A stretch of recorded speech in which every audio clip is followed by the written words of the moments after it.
నమస్కారం. నేను మీ మైనంపాటి మురళీకృష్ణ. రీసెంట్గా ఒక ప్రోగ్రాం జరిగింది. అదేంటంటే Telugu Desam party, BJP party, Janasena party వీళ్ళందరూ కలిసి కూటమి ప్రభుత్వం వారు కొన్ని సాంస్కృతిక కార్యక్రమాలని నిర్వహించారు. ఈ సందర్భంగా జనసేన అధ్యక్షుడు పవన్ కళ్యాణ్ గారిని ఆయన ముందే పవన్ కళ్యాణ్ గారిని మరియు జనసేన పార్టీ వాళ్ళందరినీ కూడా ఒక వెధవలుగా చూపించారు చంద్రబాబు నాయుడు గారు. ఇది బహిరంగంగానే చూపించారు, కానీ ఆ విషయం వాళ్ళకి నేరుగా అర్థం కాలేదు.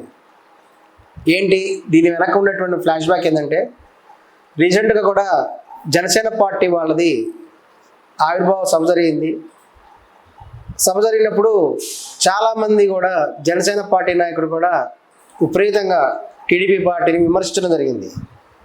తాము 40 ఏళ్ల పార్టీని నిలబెట్టామని పవన్ కళ్యాణ్ గారు అంటే, ఇంకొక ఆయన వచ్చి అసలు పవన్ కళ్యాణ్ గారు గెలిచింది మా వల్లనే, కేవలము ఒక ఓటర్ల వల్ల గెలిచారు, ఇక వర్మ గారు అనుకుంటే వాళ్ళ కర్మ అని నాగేంద్రబాబు గారు అంటూ జరిగింది. ఇంకా కొంతమంది ప్రముఖ జన సైనికులు కూడా, జనసేన పార్టీ నాయకులు కూడా వివిధ రకాలుగా కూడా వ్యాఖ్యానాలు చేయడం జరిగింది. ఇదంతా కూడా చంద్రబాబు నాయుడు గారికి తీవ్రమైనటువంటి ఆగ్రహం తెప్పించింది. కార్యకర్తల స్థాయిలో, నాయకుల స్థాయిలో అనేక మందికి కూడా కోపం వచ్చింది. కానీ సైలెంట్గా చంద్రబాబు నాయుడు గారు ఒక చిన్న చురుక్కు అనేది పవన్ కళ్యాణ్ గారికి ఇవ్వడం జరిగింది. అది ఎలాగో చూద్దాం. రీసెంట్గా జరిగినటువంటి సాంస్కృతిక కార్యక్రమాల్లో అనేక మంది అనేక రకమైన సాంస్కృతిక కార్యక్రమాలు కూడా ప్రదర్శించారు. ఇందులో రఘురామకృష్ణరాజు RRR గారు ఒక దుర్యోధనుడి పాత్ర వేస్తే మరొక నాయకుడు ఇంకొక ఏకపాత్ర ఈ విధంగా చేయడం జరిగింది. ఈ వరుసలో కూడా జనసేన నాయకులు వెధవలు, తలకాయ లేని వాళ్ళు, వీళ్ళకి ఎక్కడేం మాట్లాడాలో తెలియదు, తెక్కలోళ్ళు అని జనసేన నాయకుల్ని, పవన్ కళ్యాణ్ గారిని ఆయన ఎదురుగానే చంద్రబాబు నాయుడు గారు ఫూల్ చేశారు. అది ఎలాగనేది గమనిద్దాం. ఇందులో ఒక స్కిట్ వస్తుంది. అందులో ఎలా ఉంటుందంటే, ఇద్దరు ఎమ్మెల్యేలు, విజయ్ గారు ఒక ఆయన, మరొక ఆయన వేరే పార్టీ చెందిన వీళ్ళు ఒక స్కిట్ హాస్య ప్రదర్శన అనేది ఇచ్చారు. బహిరంగంగా స్టేజ్ కింద చంద్రబాబు నాయుడు గారు, పవన్ కళ్యాణ్ గారు అందరూ కూర్చున్నారు. వాళ్ళందరూ ఈ ప్రోగ్రామ్స్ పగలబడి నవ్వటం జరిగింది. ఈ విషయాన్ని మనం జాగ్రత్తగా గమనించినట్లయితే ఇందులో ఇద్దరు క్యారెక్టర్లు ఉంటాయి. ఒక అతను తిక్కలోడు ఉంటాడు, ఇంకొక ఆయన ఒక పెద్ద మనిషి ఉంటాడు. ఈ తిక్కలోడు ఉన్నటువంటి ఆయన మెడలో జనసేన నాయకులు, జనసేన పార్టీ వాళ్ళు ధరించేటువంటి ఎర్ర కండువా ఉంటుంది. ఇది చాలా గమనించాల్సినటువంటి ముఖ్యమైన విషయం. ఇతను ఏం చేస్తున్నాడంటే, వేరు చోటుకి వెళ్ళి అన్ని చోట్ల అసంబద్ధంగా మాట్లాడటం, తెలివి తక్కువగా మాట్లాడటం చేసి అక్కడ ఇబ్బందికరమైన పరిస్థితి ఎదుర్కొని తనని బయటకు వస్తూ ఉంటాడు. అదేవిధంగా ఆయన చూస్తుంటే వాళ్ళు వివిధ సందర్భాల్లో కూడా చెప్పడం జరుగుతుంది. ఒకటేంటంటే, దేవుడి దగ్గరికి వెళ్తాడు, వినాయకుడి దగ్గరికి వెళ్ళి ఉన్నావా అసలున్నావా అని పాట పాడతాడు. దేవుడి దగ్గరికి వెళ్ళి ఉన్నావా అసలున్నావా అని పాట ఎవరైనా పాడతారా? ఉంటేనే కదా ఆయన మనం పూజ చేసేదని అతనికి జరికిస్తాడు పక్కన ఉన్నటువంటి ప్రముఖ నాయకుడు క్యారెక్టరేషన్ ఆయన. ఈ విధంగా అక్కడి నుంచి మొదలు పెట్టుకొని జనసేన కండువా వేసుకున్నటువంటి, జనసేన పార్టీ కండువా ధరించేటువంటి వాళ్ళు తిక్కలోళ్ళు, వెర్రిబాగులోళ్ళు అని ఆ స్కిట్లో స్పష్టంగా చూపించారు. మరొక చోట అతను పెళ్లికి వెళ్తాడు. పెళ్లికి వెళ్ళి పావురానికి పంజరానికి పెళ్లి చేసే పాడులో ఒకవారి పాట పాడతారు. ఇదంతా చూసి కూడా చంద్రబాబు నాయుడు గారు, పవన్ కళ్యాణ్ గారు, లోకేష్ నాయుడు గారు, ఇంకా ప్రముఖ టీడీపీ పగలబడి నవ్వడం జరిగింది. ఇలా జాగ్రత్తగా గమనిస్తే ఈ ఎర్రకండువా వేసుకున్నటువంటి వ్యక్తే ఇటువంటి తిక్కల పాటలు కూడా పాడుతూ ఉంటాడు. మరొకసారి కూడా అతను ఎవరో చచ్చిపోతే అక్కడికి వెళ్తాడు. అక్కడికి వెళ్ళి లే నా రాజా నువ్వు లేపమంటావా అని కూడా పాట పాడతాడు. దాన్ని కూడా చూసి అందరూ పగలబడి నవ్వుతారు. మరొక ముసలామె ఉంటే ఆ 90 ఏళ్ల పైన ఉండే ముసలామె దగ్గరికి వెళ్తే ఆమెను గురించి కూడా పాట పాడతారు. రాలిపోయే పువ్వా నీకు రాగాలు ఎందుకే అని.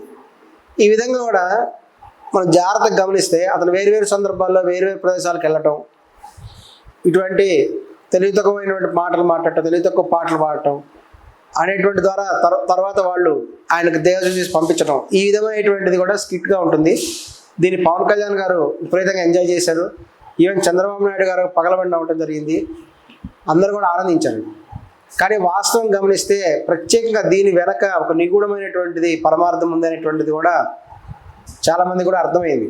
అదేంటంటే ఈ మధ్య జనసేన పార్టీ నాయకులు వాళ్ళు కూడా కూటమిలో ఒక సభ్యులుగా ఉన్నప్పటికీ కూడా తెలుగుదేశం పార్టీని విమర్శిస్తూ మాట్లాడటం, వివిధ రకాలుగా మాట్లాడటం, ఇవన్నీ కూడా చూస్తూ ఉంటే జనసేన పార్టీ వాళ్ళు సరిగా మాట్లాడరు, వాళ్ళకి దిమాక్ ఉండదు, వాళ్ళు ఇట్లా తెలియతక్కువగా పాటలు పాడుతూ ఉంటారు, తెలియతక్కువ ప్రవర్తిస్తూ ఉంటారు, వెర్రిబాగులోళ్ళు జనసేన నాయకులు జనసేన పార్టీ అంతా వెర్రి వెంగలప్పలు అనే విధంగా బహిరంగంగా కూడా స్కిట్ చేయడం జరిగింది.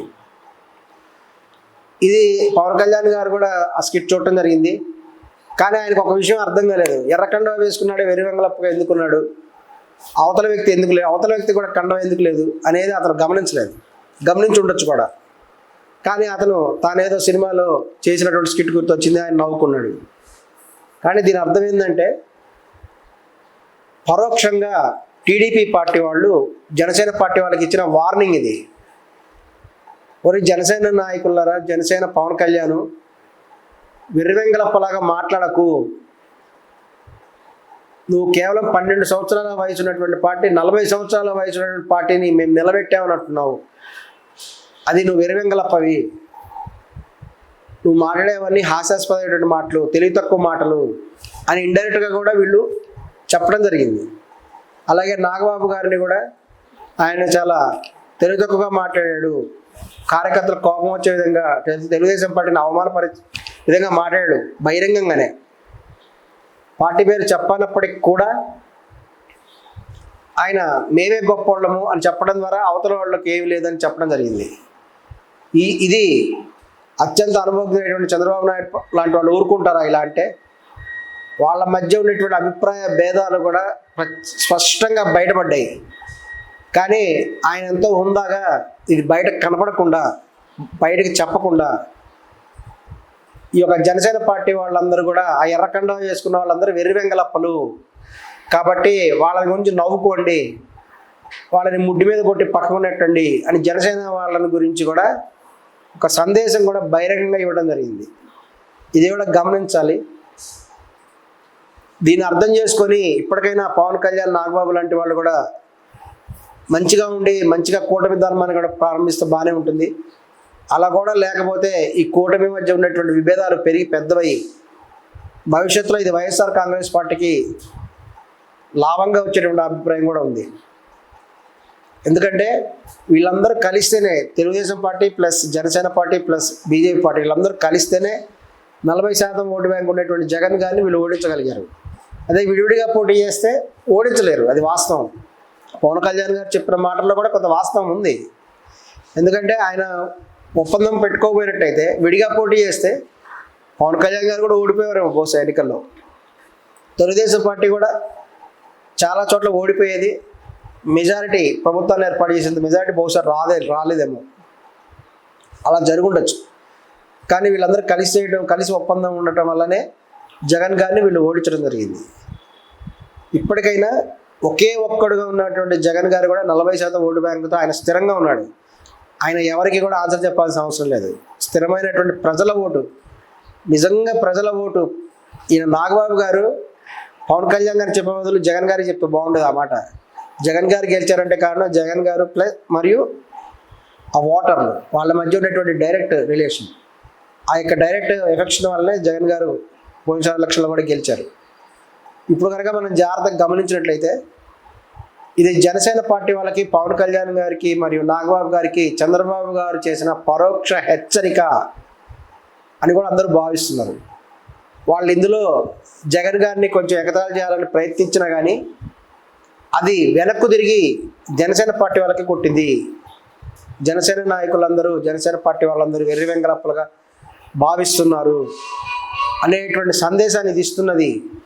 కాబట్టి ఇప్పటికైనా జనసేన నాయకులు పవన్ కళ్యాణ్ గారు మరియు నాగబాబు గారు వాళ్ళ కార్యకర్తలందరూ కూడా ఈ విషయాన్ని గమనించి తాము వెర్రి వెంగలప్పలం కాదు, ఎక్కడేం మాట్లాడాలో తెలియని అసంబద్ధులం కాదు, అని నిరూపించుకొని కూటమిలో జాగ్రత్తగా ఉండాలి అని టీడీపీ నాయకులు కూడా వాళ్ళని ఇండైరెక్ట్గా కూడా హెచ్చరిస్తున్నారు. నమస్కారం.